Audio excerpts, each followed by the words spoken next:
राजस्थान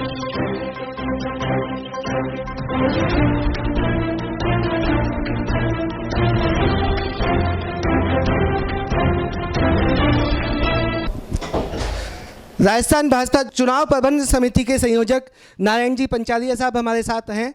जी बहुत आपका स्वागत है आपकी आवाज़ पे। नमस्कार, धन्यवाद आपका। जी अभी जो राजस्थान भाजपा में टिकट की जो गर्मा गर्मी चल रही है, उसी भी जो असंतोष देखने को मिल रहा है 8-10 सीटों पे, उस पर आपका क्या कहना है?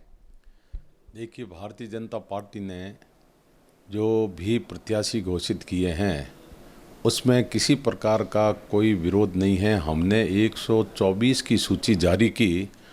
आप देख रहे होंगे कि सब जगह कार्यकर्ता एक मुखी होकर चुनाव में लग चुके हैं और कुछ एक स्थानों पर 3-4-5 स्थानों पर और कुछ आकांक्षी कार्यकर्ता संख्यात्मक ज़्यादा थे, इसलिए उनके मन में थोड़ा रोष है, तो वो एक अपना प्रदर्शन आके और कुछ अपने सुझाव कुछ दे रहे हैं आकर के। परंतु मैं आपको जिम्मेवारी के साथ कहता हूं कि भारतीय जनता पार्टी का कार्यकर्ता अनुशासित कार्यकर्ता है। वो यहाँ आते जरूर है लेकिन संतुष्ट होके जाते हैं। अभी आज ही आपने देखा होगा, कार्यकर्ता आए, शांति से आए और हमारे वरिष्ठ नेताओं ने जैसे ही बात की उनको समझाया, समझ के चले गए। भारत माता की जय, बीजेपी जिंदाबाद, नरेंद्र भाई मोदी के नारे लगाते हुए, जयकारे करते हुए हमारे कार्यकर्ता सकुशल वापस अपने अपने गंतव्य तक पहुंचे हैं। सारे कार्यकर्ता एक साथ मिलकर और इस महाभ्रष्ट निकम्मी कांग्रेस सरकार को हटाने का काम करेंगे। मैं आपको आज कह सकता हूं कि यहाँ की राजस्थान की जनता इंतजार कर रही है कि किस दिन 25 तारीख का आए और कमल का बटन दबाकर भारतीय जनता पार्टी को प्रचंड बहुमत के साथ विजयश्री दिलाए।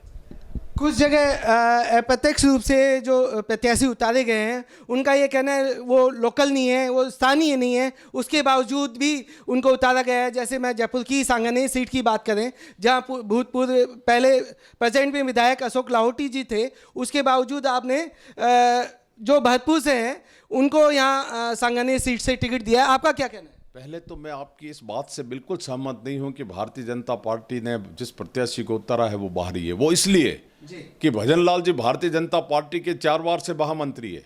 यहाँ लोकल उनका स्वयं का लगातार वर्षों से यहाँ पर रह रहे हैं, तो इसलिए और मैं कह सकता हूँ कि जितने भी उम्मीदवार है वो वर्षों से अपने कर्म क्षेत्र में, कार्य क्षेत्र, हाँ जन्म स्थान सबका जयपुर के अंदर नहीं है या किसी भी क्षेत्र में नहीं है, बाहर से ही आके माइग्रेट होके रहते हैं, यहाँ रहते हैं, यहाँ उनका आवास है। यहाँ के हमारे और बड़े बड़े नेता है, भारतीय जनता पार्टी के प्रदेश के महामंत्री लगातार रहे हैं, उनका जन समर्थन भी ज़बरदस्त है और जो हमने सर्वे करवाया उसमें भी टॉप में नाम उनका था, इसलिए उनको टिकट दिया गया है। ऐसी कोई बात नहीं। रही बात जहाँ तक आप कह रहे हैं इनका लाहौटी जी का, तो लाहौटी साहब भी हमारे अपने भारतीय जनता पार्टी के संगठन में भी काम किए हुए हैं और लाहौटी जी मेयर भी रहे हैं। लाहौटी साहब भारतीय जनता पार्टी के बहुत अच्छे नेता है, उनको भी चांस पार्टी ने बार बार दिया है, आगे भी देती रहेगी, लेकिन ऐसा कोई आक्रोश वाली बात नहीं है। ठीक है, आपका कहना है लाहौटी जी को आगे भी चांस मिलता रहेगा।